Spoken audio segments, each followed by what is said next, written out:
Braga, desde o ponto de vista religioso, é uma cidade, uma diocese, se quisermos, com muitas tradições. A tal ponto que se quis sempre, na história de Braga, cidade e diocese, trazer o cristianismo logo aos inícios do Cristo, à contemporaneidade de Jesus.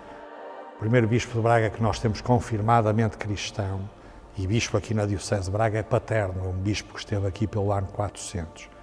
Mas seguramente já tínhamos aqui cristianismo antes.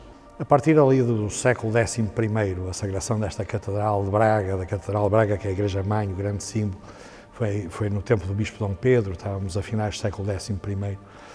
E Braga volta a reorganizar-se como diocese, a viver a sua vida cristã com muita força. Chegou até, e tem um rito próprio, o rito bracarense, dá-lhe uma marca muito forte. E naturalmente, durante os primeiros séculos do cristianismo, o grande mistério que se celebra é sempre o mistério da Páscoa. Nos primeiros anos do cristianismo nem sequer se celebrava o Natal e tantas outras festas. O que é central é a Páscoa.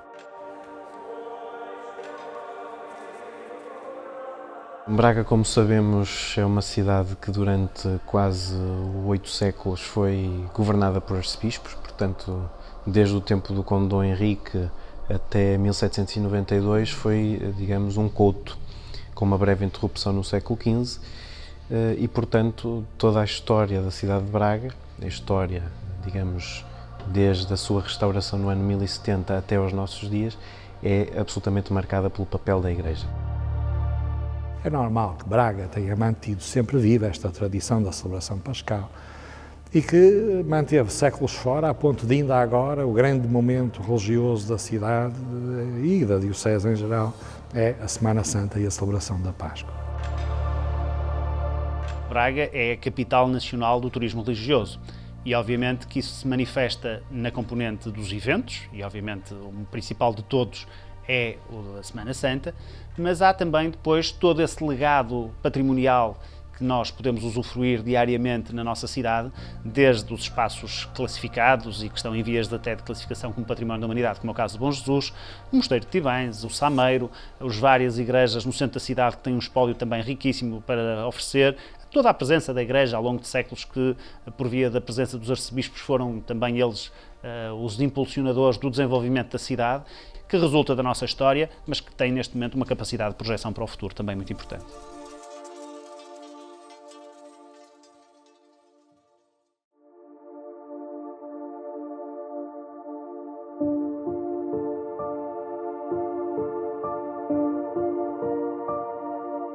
Nós estamos precisamente aqui num espaço que é marcante para a Semana Santa de Braga, para aquilo que é a Semana Santa de Braga hoje, porque tivemos vários protagonistas ao longo da história da cidade, mas há um particular que instigou um pouco este ambiente, esta devoção particular à Paixão de Cristo, que é precisamente o arcebispo Dom Frei Agostinho de Jesus, que está sepultado nesta Igreja do Popolo, que ele mandou fundar, portanto ele funda o convento de Nossa Senhora do Popolo em 1596 e, de certa maneira, torna-se um ícone da veneração à Paixão de Cristo.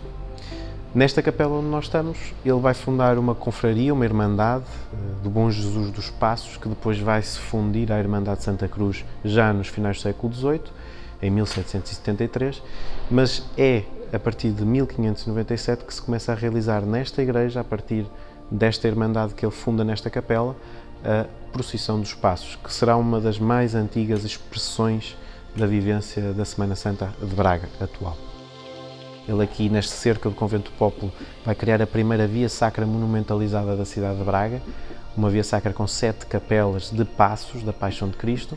Mais tarde surge a Igreja de Santa Cruz, que também toda ela devotada a esta devoção, também durante o século XVII, e depois o Bom Jesus do Monte, restaurado em 1723-24 por Dom Rodrigo de Morateles, que de facto vai exibir uma via sacra monumentalizada em capelas, que é um exemplar único em Portugal e de facto encontra poucas réplicas no mundo e portanto é um momento especial da cidade de Braga e tem uma ligação íntima à Semana Santa porque precisamente também é um momento desta devoção à Paixão de Cristo. Se a Semana Santa replica aquilo que o calendário cristão indica, o Bom Jesus do Monte, de certa maneira, aponta durante todo o ano uma devoção que é muito cara aos bracarenses e podemos dizer que o Bom Jesus do Monte é também a expressão dessa especial dedicação dos bracarenses à vivência da Semana Santa e da Quaresma.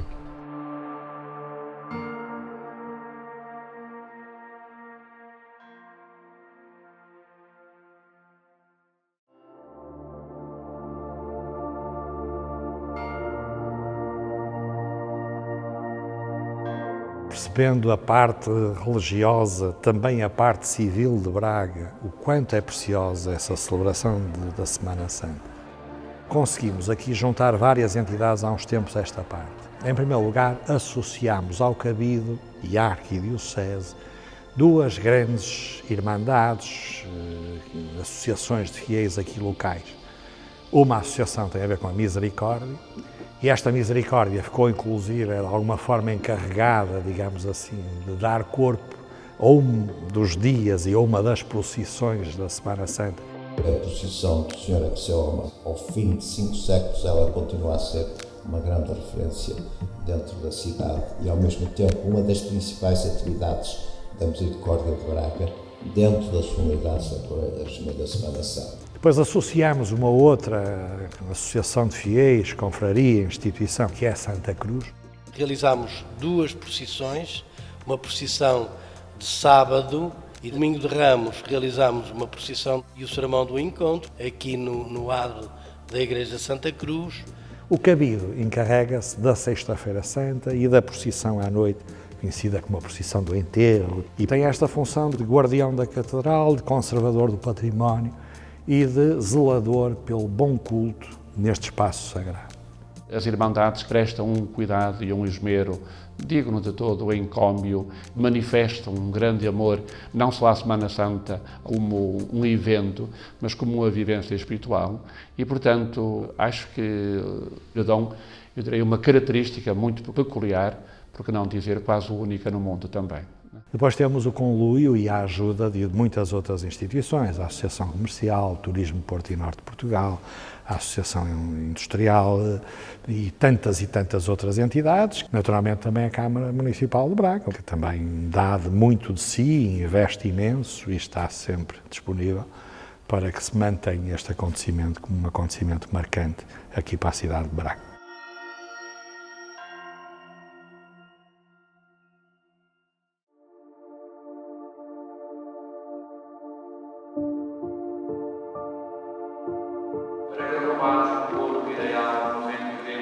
Braga, como uma cidade marcadamente religiosa, naturalmente que expressou essas tradições, essas vivências ligadas à Quaresma e à Semana Santa de uma maneira muito especial e muito particular, que a distinguem hoje em dia de outras cidades onde se fazem exatamente os mesmos rituais. Eu diria que a Semana Santa tem uma estrutura idêntica a todas as outras, só que também tem algumas particularidades, e são particularidades características do rito bracarense em todas as celebrações litúrgicas ou em quase todas.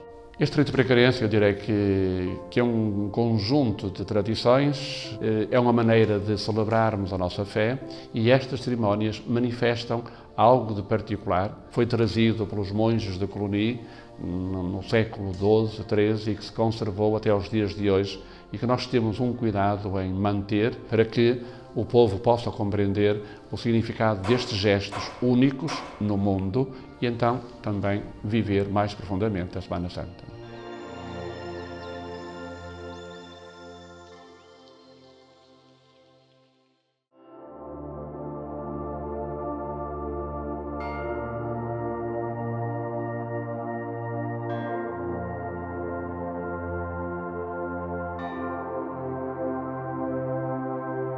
A Semana Santa é o grande momento da cidade de Braga a vários níveis. É, obviamente, em primeiro lugar, o seu principal foco de atração turística, por força das várias manifestações religiosas, em particular das procissões, mas não só, que se realizam durante esta semana.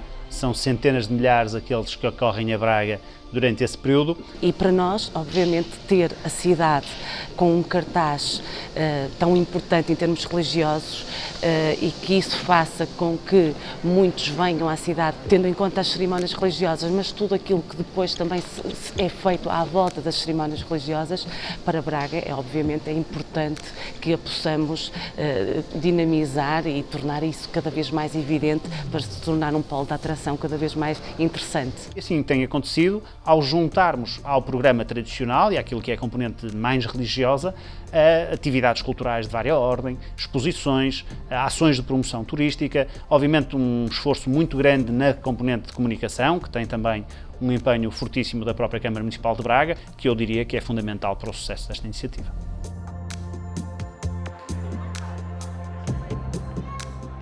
Nós não podemos cair numa visão dualista do ser humano, que é uma coisa é o espiritual, outra coisa é o humano. Não, o ser humano é um só. O ser humano que reza é o mesmo ser humano que se diverte, é o mesmo ser humano que se alimenta, é o mesmo ser humano que viaja. Daí que a perspectiva turística da Semana Santa não penso que deva ser vista como uma atitude de sumenos. É a forma que nós, como cristãos, temos de exercer a hospitalidade. A hospitalidade que já no Antigo Testamento era um valor muito importante para o povo de Deus. Acolher o estrangeiro, acolhê-lo bem, fazer com que aquele que está longe da sua casa se sinta em casa. Daí que o acolher aqueles que nos visitam, na minha perspectiva, é parte integrante de uma vivência de Semana Santa.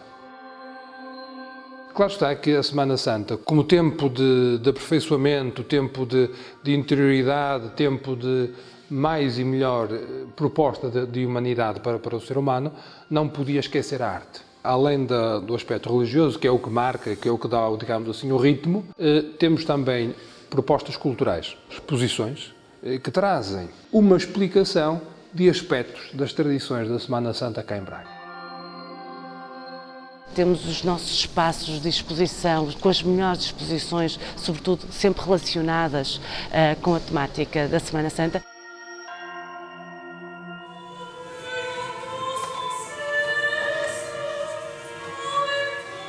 A responsabilidade dos concertos, por norma, passa pela Comissão da Semana Santa, mas depois também por cada irmandade que os organiza. Neles têm colaborado desde a Universidade de Minho, o Coro do Porto, a Gulbenkian também está aqui e a cada ano são mais solicitações realmente porque as igrejas enchem-se para ver estes concertos que são de enorme qualidade.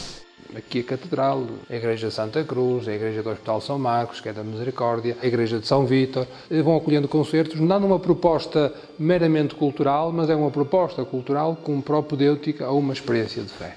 Porque a arte é exatamente isso, é uma das janelas para vermos Deus.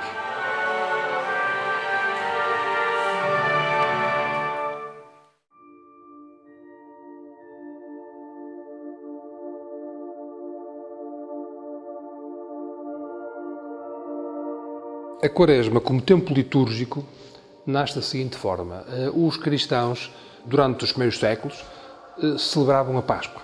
E ao celebrar a Páscoa, preparavam aqueles que na vigília pascal iam ser batizados, que eram os catecúmenos, em que os que vão ser batizados têm uma preparação mais intensa, que é a etapa da iluminação, e aqueles que já somos batizados, ao ajudarmos os outros a prepararem-se para o batismo, nós próprios vamos reassumindo e reafirmando as nossas opções batismais. Daí que na Quaresma há 3 focos que se concretiza no jejum, na esmola e na oração.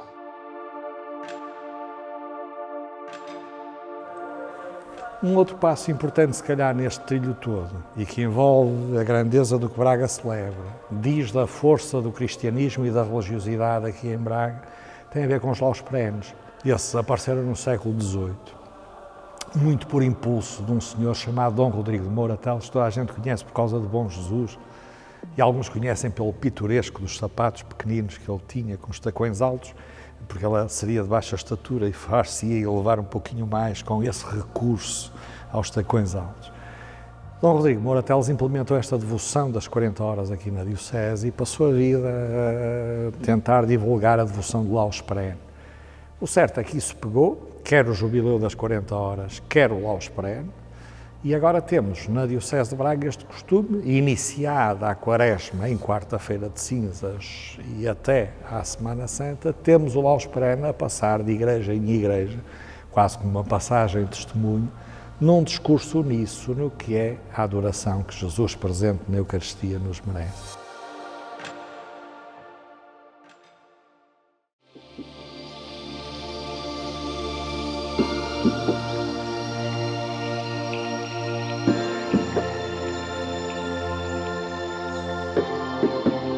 A Semana Santa é aquela semana que antecede a Páscoa, também chamada Semana Maior. É de Domingo de Ramos até Domingo de Páscoa.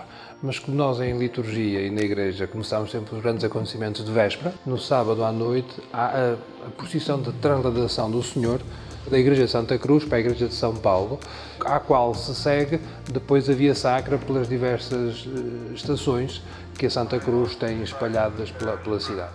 Uma procissão de velas com cânticos e récitas e rezas que acompanha o percurso de todos os calvários, que são uns nichos religiosos que existem ao redor da cidade de Braga, propriedade aqui da instituição.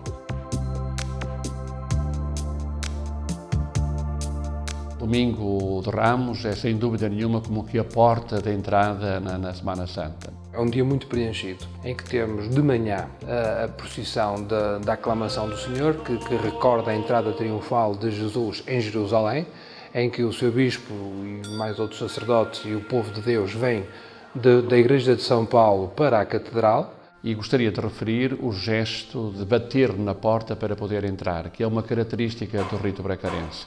Tudo isto é feito através da cruz. A cruz de Cristo é que nos abre para uma perspectiva de vida diferente e aqui no caso concreto nos introduz também numa semana que deve ser diferente.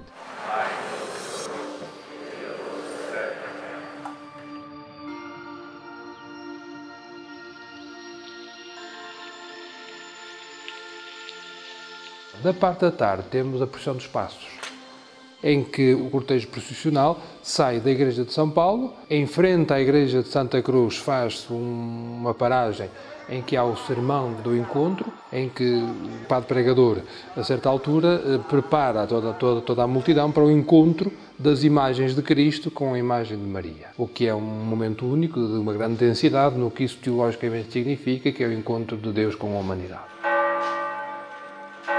Depois desta paragem, segue-se o cortejo litúrgico pelas ruas da cidade e termina o Domingo de Ramos.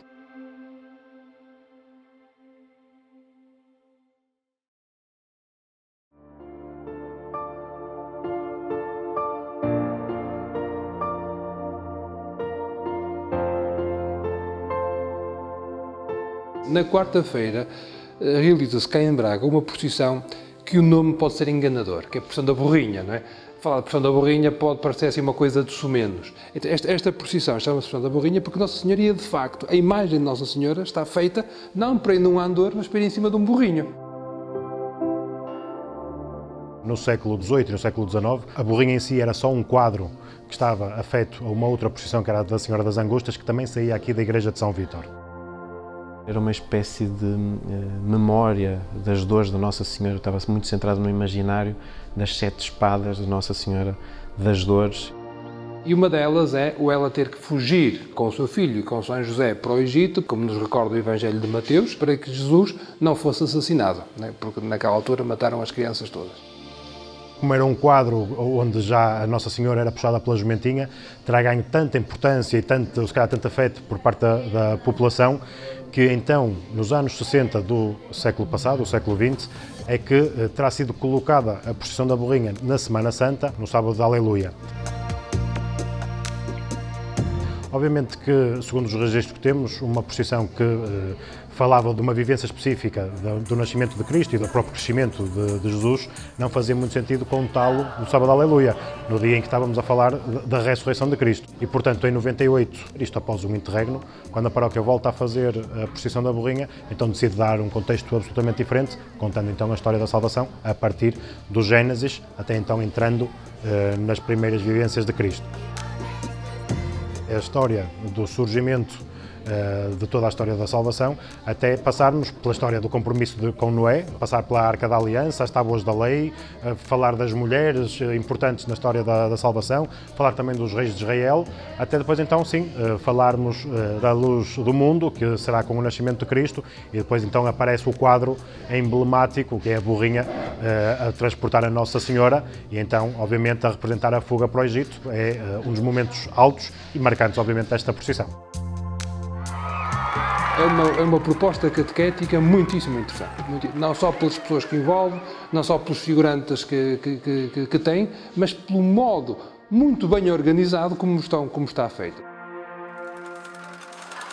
Tudo isto passa por um staff de muita gente, estamos a falar de centenas de colaboradores, desde costureiras, pessoas que tratam a serralharia, ensaiar as crianças da catequese, e não são poucas, só as crianças da catequese são cerca de 140. Estamos a falar aqui quase eu arriscava-me a dizer, a 2 centenas de voluntários diretos só a preparar e organizar. Depois, todos aqueles outros voluntários que fazem de figurantes nos quadros, mais os grupos corais que estão em 4 pontos do percurso da procissão, bem como ainda também os elementos das bandas de música que incorporam a procissão. Estamos a falar mais coisa menos coisa de cerca de 1000 participantes, o que obviamente também enche-nos orgulho e também um sentimento de responsabilidade, porque é uma das procissões maiores e também mais emblemáticas da Semana Santa. Uma procissão que não se repete em mais lado nenhum, que tem um fio condutor, uma pedagogia muito interessante, muito oportuna e que de facto deu novo brilho ao programa das solenidades da Semana Santa de Braga, que se distingue atualmente como o mais importante realizado em território nacional.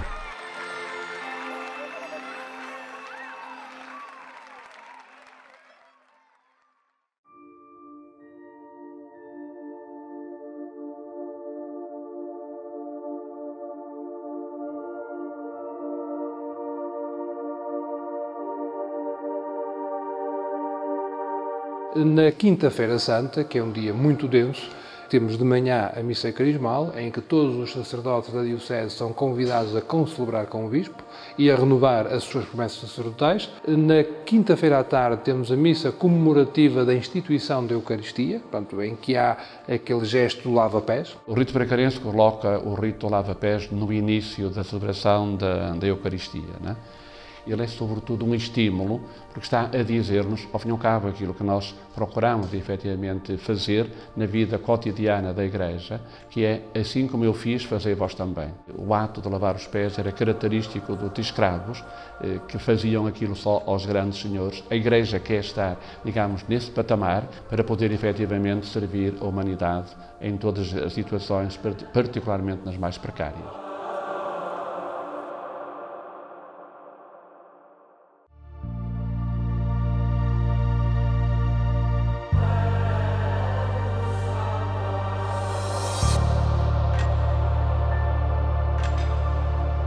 Da quinta-feira à noite há a procissão do Senhor, organizada pela Santa Casa da Misericórdia, que sai não da Sé, mas da Igreja da Misericórdia, que é colada ao edifício da Sé. Começou-se a dar, a partir do século XVI, uma grande importância às cerimónias da Semana Santa, incluindo a procissão do Senhor Ex-Homo, ou Senhor da Cana Verde, que hoje a procissão se passou a realizar a partir dessa data e que tem-se vindo a concretizar até aos nossos dias.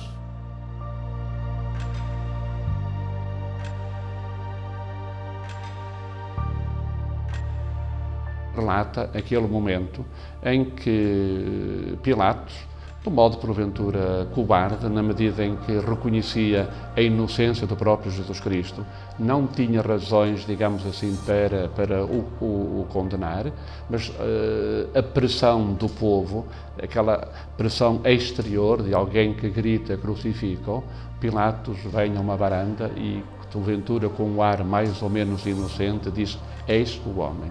Este homem débil, este homem fraco, este homem inocente, este homem que poderia reivindicar a sua inocência, mas que não o fez. Um Cristo humilde, mas ao fim e ao cabo um Cristo que voluntariamente aceita dar a sua própria vida para a salvação da humanidade e que se entrega para que efetivamente a humanidade tenha uma vida mais humana. Está-se a fazer aquele cenário muito aclamativo em que a multidão manda crucificar, a multidão diz que Jesus Cristo é um blasfemo. Então é uma procissão onde se traz o tumulto da multidão. Então há ruído, há fogareiros acesos, há toda esta exterioridade de sons e de sinais. Essa procissão veio a ter um incremento e um grande desenvolvimento até à atualidade, que se traduziram em introduzir quadros bíblicos alegóricos precisamente ao período da paixão do Senhor e da sua crucificação, e por outro lado também se procurou introduzir as chamadas as 14 obras de misericórdia, recentemente mais uma criada pelo Papa Francisco, e essas obras são acompanhadas dos irmãos vestidos com as suas túnicas, mais conhecidas por opas, e que dão realmente um caráter fortemente emblemático a esta procissão da Semana Santa, que tem cada vez uma maior projeção, não só dentro da cidade, como ao mesmo tempo também a nível internacional.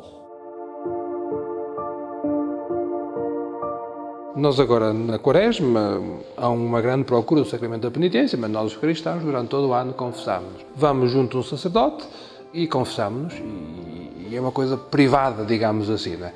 Antes não era assim. Antes o sacramento da penitência era um sacramento público. Nós agora já não temos isso, mas ainda temos nos farricocos a imagem daqueles que eram os penitentes e que apelavam depois à penitência.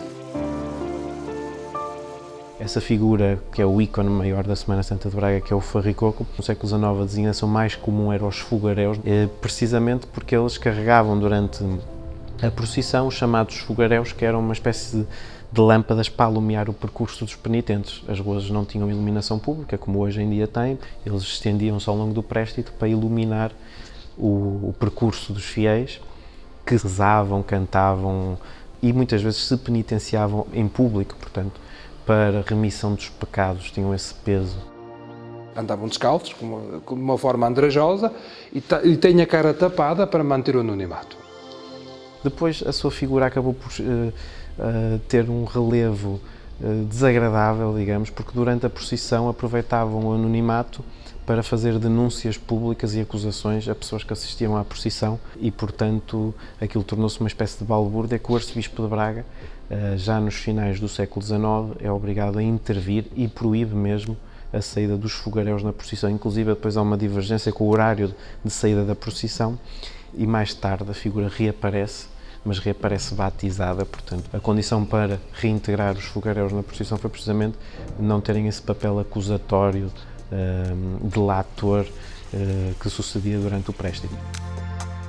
Hoje tem um papel mais ordenado na procissão, continua a carregar as lanternas, embora elas já não tenham a mesma funcionalidade do passado, porque as ruas hoje em dia são iluminadas, carregam também as matracas, que era um elemento fundamental. Ainda hoje, nas ordens contemplativas, nos conventos continua-se a usar o sino para chamar, digamos, os religiosos ou as religiosas para as orações comuns, e durante a Quaresma substitui-se pela matraca. Porquê? Porque o som da matraca é mais estridente, é mais desagradável, o som do sino, de certa maneira, é um som melodioso e, portanto, é esse o efeito e a funcionalidade das matracas, é precisamente chamar as pessoas para as cerimónias numa altura em que os sinos não podiam tocar.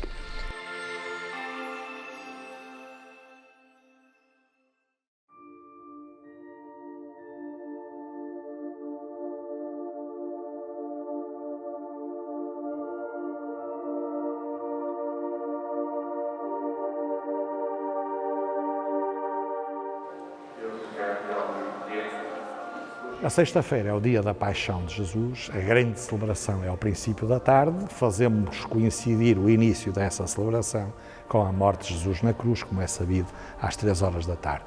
E depois fazemos a adoração da Santa Cruz, fazemos naturalmente meditação, fazemos um momento muito forte de comunhão com este Jesus que passa pela morte para depois ressurgir.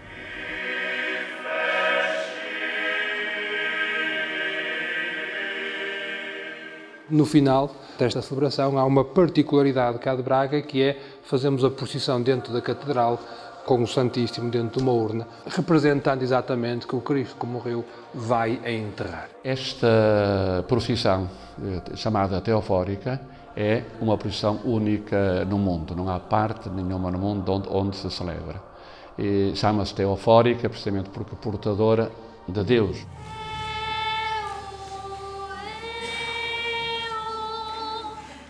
Dentro de uma urna é colocado uma hóstia consagrada, uma Bíblia e uma campainha, né? Uma Bíblia fechada, isto é, a palavra de Deus está como que no silêncio, né?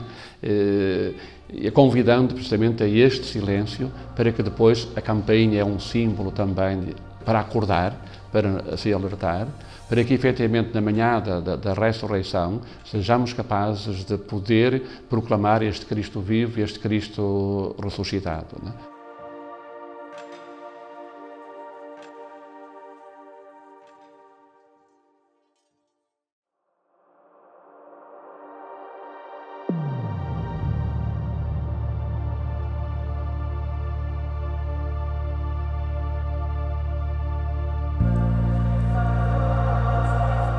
Na sexta à noite é quando então o cabido assume a procissão, chamada a procissão do enterro, que junta toda a gente também daí, as autoridades, os fiéis, em muitos milhares, espalhados pelas ruas, a assistir a esse cortejo, onde comungamos do luto, da dor, pela morte de Jesus.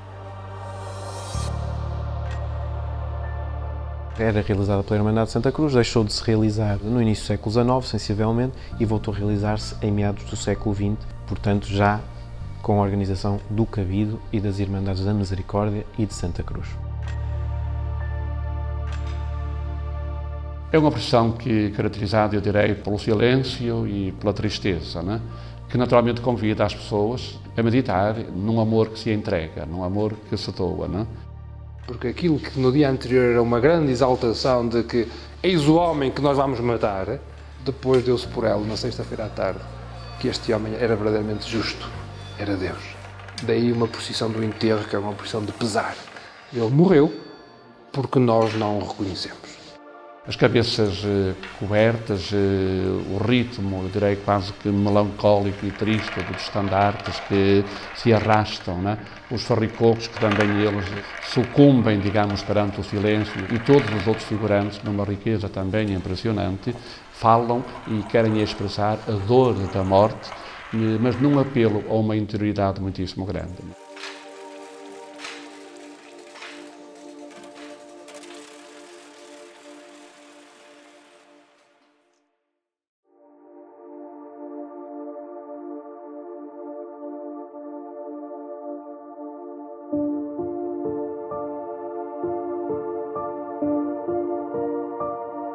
A Vigília Pascal é a celebração cristã por excelência, né? Há a celebração dos batismos e depois há toda a festa de exaltação da vida, que é Cristo ressuscitado, que está entre nós e connosco.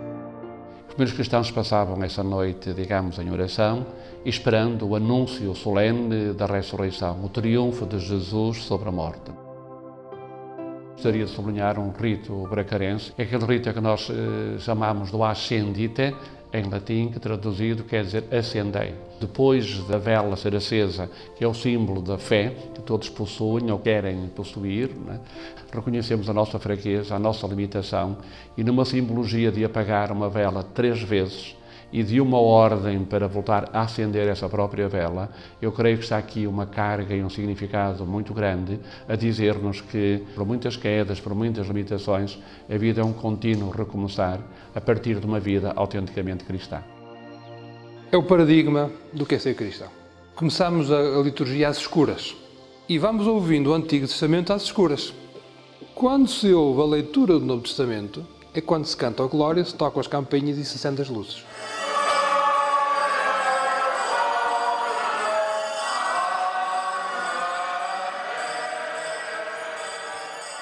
A luz que é Cristo surgiu.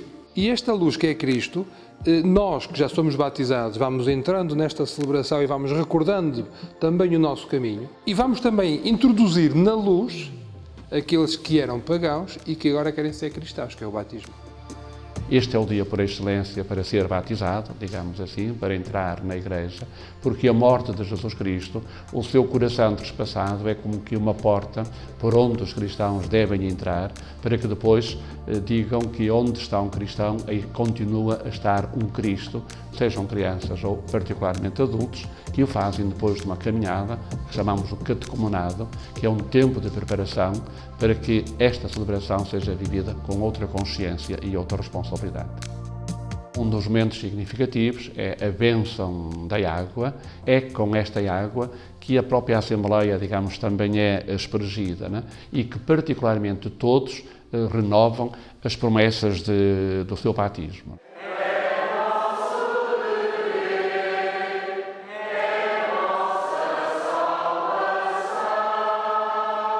Passou o silêncio, a Bíblia estava fechada, mas agora abre-se o livro da vida, que é Cristo vivo, que continua a falar e continua a proclamar, como missão que a Igreja tem, de, por um lado, de viver a Eucaristia, mas pela Eucaristia transformar também este mundo.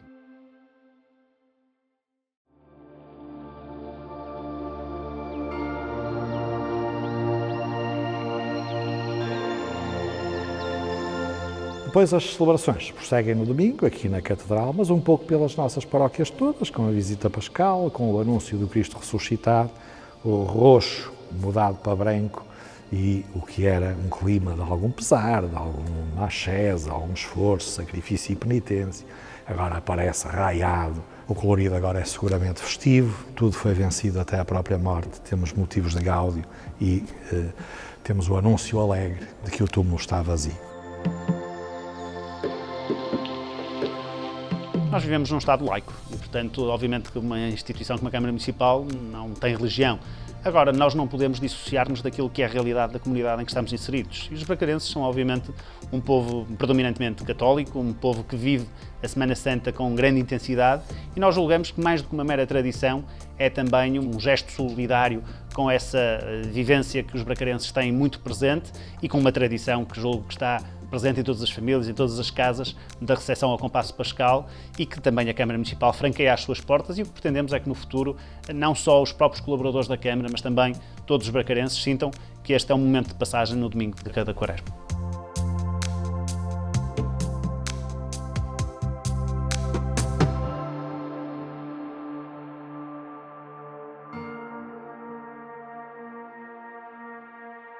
É um bocado difícil falar do Conde Jorge Coutinho e a gente manter a serenidade, porque era uma presença serena, mas firme na persecução daquilo que era a verdade e que era o bem. O grande legado dele para nós na Semana Santa é esta riqueza cultural que ele tinha, que foi capaz de estabelecer pontes onde, se calhar, muitos de nós nunca imaginávamos que fosse possível.